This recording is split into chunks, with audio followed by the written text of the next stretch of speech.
Alright, I'm going to continue on here. I'm going to make this into at least 2 parts because I'm already up to 30 minutes. The battery's already died once, and I've still got quite a bit to cover. And some of it's already managing to delete itself. I had a little bit about the early A1 stock that my camera either didn't record or something. I don't know. So, it wasn't that critical. It was just a little something on the history of the rifle. Anyway, the next thing you're going to have to talk about is something a lot of people don't think about, which is your sling. Now, a rifle without a sling is like a pistol without a holster. You want a sling. And there are about 3 different options for it. The version you see here at the top is the 3-point sling. Attaches here, and it's got a third area kind of right here. 3-point sling is also called the patrol sling. Alright, when you sling this rifle, it's got this part that goes along the side. It hangs across your chest, kind of diagonally, or it can be slung to the side. This is the easiest way to carry the rifle. Some people hang on a way that actually helps improve accuracy. I have this on my AR-15 M16A2. 3-point sling is is really well favored. People have to carry their weapon a lot. It's very comfortable. This part of the sling can sometimes kind of get in the way, but usually not. It's not really a big deal. But it's expensive. This is a Spectre sling, and that was about 60 bucks. The next most common type of sling is probably the sling you're going to think of. This is the 2-point sling. It's just connected. This is a condor. It's connected here, and it's connected right here. Obviously, depending on your equipment, you'll be able to mount your sling in several different ways. When you think of a sling, this is pretty much what you think of. Just a big loop goes around it. You can hide it out of your shoulders. It works pretty well. Real common. Lots of guns have them. They've been around forever, and that's the next most common sling. Now, another one you're going to see, which I don't have, is a single-point sling. It's just like it sounds. It's usually located about midway across the gun. AR-15s, it's mostly commonly located here, and it's just like a big loop that goes out and around, and you loop it around your shoulder and your neck, and you carry it. Easy to get in and out of, easy to manipulate, but if you're running, you're going to have to hold your gun, because your gun's going to slap yourself. And if you're crawling, you may butt stroke yourself. So that's something to take into consideration when you're figuring out what kind of sling you want. Oh man, nobody ever calls me all day till I'm making videos. Something I forgot to mention when we were talking about lowers is if you're just going to go straight out and buy an AR-15, it's not a concern until maybe later. Is going to be the trigger group in these guns. Now the gun comes with a standard grunt heavy duty GI trigger. For most people, this is what they're going to have. If you're doing 3-gun competition, you're not watching this because you already know all about AR-15s. But if you're interested, they do make upgraded triggers that are adjustable, so you can get more of a hair trigger on them, lighter pull. So you want to take that into consideration. There's drop-in triggers, there's modified triggers. That's really more of an advanced part of this, but they're available. There's lots of them, but like I said, you may want to take that into consideration. I may get a timing match trigger for my next AR. I want to try one out and see if I really like it. I've always shot with these kind of triggers, the grunt. I call them grunt triggers because that's what they're used. That's who they're made for. They're meant to be grunt-proof, heavy-duty triggers. They're crisp and effective, but durable. And so that's something else you want to take in consideration here. Hold on just a second. Let me move position the camera. Alright, next thing, flash hiders. Man, oh man, there's a lot of flash hiders out there, and guess what? I don't have any of them. I've only got this. These are the standard A2 bird cage flash hiders. The M16A1 had like a duckbill style. There's like a triple, I guess like a modified duckbeak style. There's this really cool scalloped phantom one that's got these ridges on it. There's ones that are designed for silencers. Like anything else in the AR-15, there's a lot of them out there. This is also going to depend on what caliber you choose. I haven't really gone into that. I'm trying to save that for a later part of the video. But there's a lot of choices for flash hiders out there. In some states, it's illegal to have a flash hider. You can have a rate or a muzzle climb reducer, but you can't have a flash hider. So like I said, that goes to the beginning of the video. Make sure you research and look up what you want. I don't know what the reason of banning a flash hider is. I'm sure they've got some idiotic reason for it. It's not good, but I'm sure there's a reason for it. But anyway, I'll zoom in. Like I said, these are the standard flash hiders.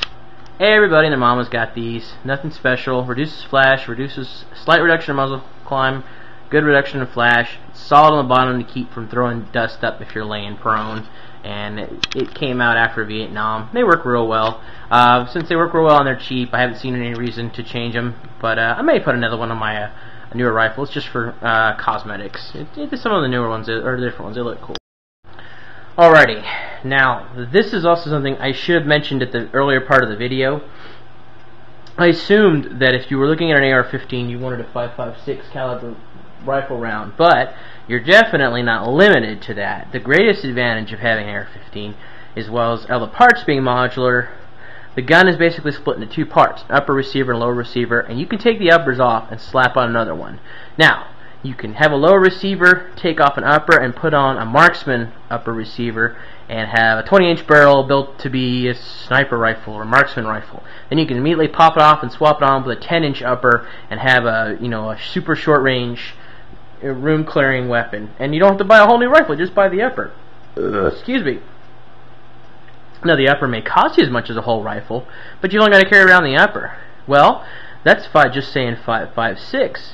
That's not the only run you can fire. Some people don't like it. The rifle was originally chambered for 308 or 7.62 by 51, and the AR-10s are still popular. Now, if you want something that fires 308, take all the stuff about how I said parts were cheap and throw it right out the window.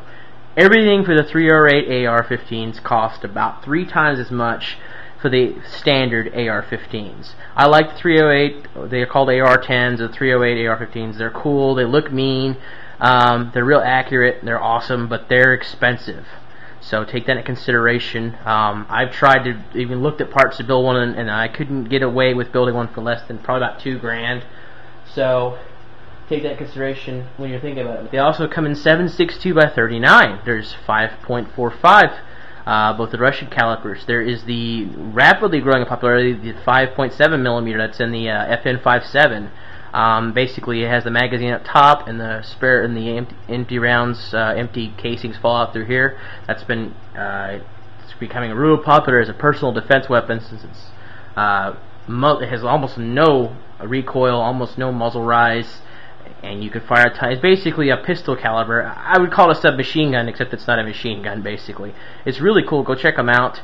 Weaponeer's got a really cool video on one he's got with a cheek riser on it, and it's just I think he's called the AR-57.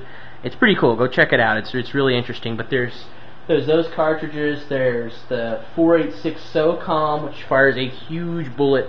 I think it fits its standard AR mags, but instead of 30 rounds, you only get 10. It's huge. It looks like a 50 caliber bullet. It comes in 50 caliber. It comes in 3.38 Lapua.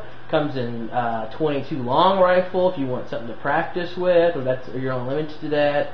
7.62 20 by 25 Tokarev. There's 50. I said 50 actually. There's 50 Action Express and 50 Beowulf. There's 410 shotguns, 9mm, 30 carbine. I heard somebody makes a 40 Smith & Wesson. All kinds of different calibers to work for. You can shoot anything out of this gun. And I mean, I don't care what the AK fanboys want to say. There's no way you can do that with an AK. It's just not going to happen. Now, I don't know if it was originally designed to swap calibers. I mean, Stoner was a great engineer, but I don't think he ever dreamed of the fact that he thought you could change calibers and barrels so easily on his gun. Maybe he did. I don't know. He passed away before I'm sure anybody could ask him. I'd like to know what he would say to that. But it's great that we can have all those varieties. So, can't think of anything else. There's a lot more detail I could go into about ballistics and barrels and twists. Like I said, 1 and 7 is common. The gun up here is a 20 inch. It's a 1 and 9. There's different reasons to have it, but those are something you really need to run up on. I tried to make it as an introductory level. You know, somebody who this is the gun they want, but they want a little more information about it, just to get you started. And you'll be able to go, from here and go, well, why does this gun require this kind of nut here and this stock up here doesn't? Or, what compares to this? Or why would I need to flip up sights? You know, if I've got a red dot, a high quality, do I need to have backup sights? Or what kind of backup sights? These are Troy, by the way. But those are more specific questions, and you can shoot PMs, you can go to a forum, stuff like that. I just wanted to show you some of the basics of the rifle, basically beyond how it works. Most people can look up, you know, animation to figure out how the rifle works, but I wanted to give you ideas of what to look for. Now, like my AK video, I had countries of origins. Obviously, these are going to be all American-built rifles right now. Now, the parts on them that you can put on them may not be American-built, but there's the companies out there. They vary in quality and quantity, and some of the models are better than the other. I wish I had a list of what to tell you what to buy and what not to buy, but I know people who've got the what not to buy ARs that love them, that shoot them all the time. So it's kind of hard to tell. I will tell you that what I go for is if you've got money, go buy an AR made by a company that does military rifles, like Colt, LWRC, Daniel Defense. Well, SaberTech was around. They made really good ones. Barrett, somebody who makes rifles for the military. Those are going to be the highest quality. Next ones are probably going to be the ones you've heard of that make a lot of civilian guns, like Bushmaster, Rock River, Spikes Tactical, stuff like that.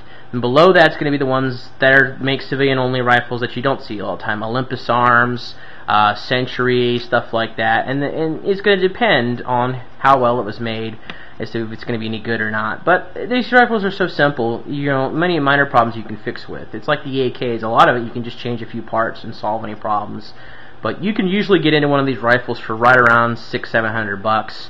I believe the AR-21 I got, AR-15 and 20-inch barrel I've got up here. You can get one just like it at my local gun store for right around $650-700.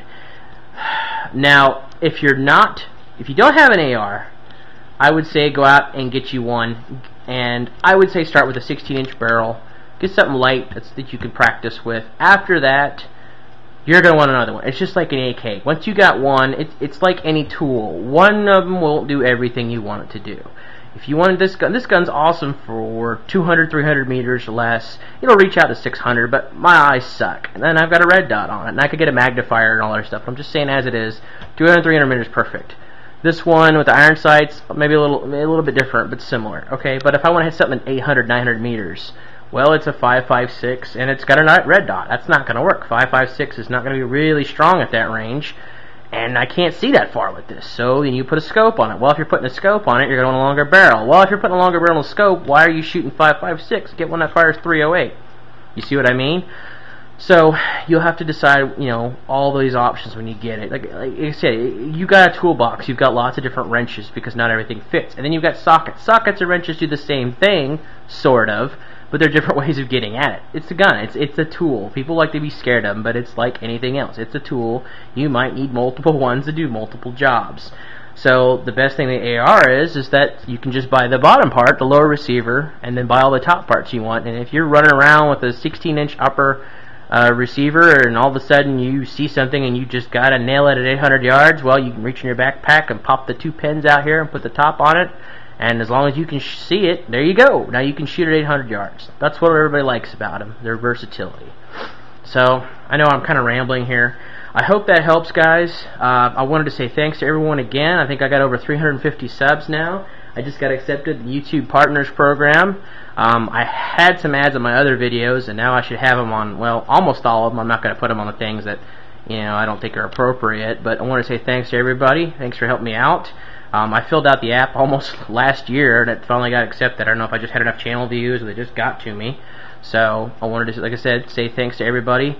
The content of my videos isn't going to change. I will try and have more of them. I have joined a local gun club that was very cost effective and nice and didn't have problems with me filming, and I got invited to it by somebody, so I wanted to said I'm going to try and get the camera out there and do some shooting. My roommate's finishing his AR-15 up, so he wants to go out there and shoot with me. Still looking for a place where I can go kind of more of a, you know, screw around, I hate to say, but go out there and do something a little more action-oriented, but you know, we'll worry about it right now. So I guess that's about it, guys. I hope this has helped. I'll be happy to answer any questions about it. I've gotten some PMs about some specifics, and I usually send a PM back, but if I get something really, really detailed, I'll make a vid about it. But I guess that's about it, guys. I hope to see y'all soon. Bye.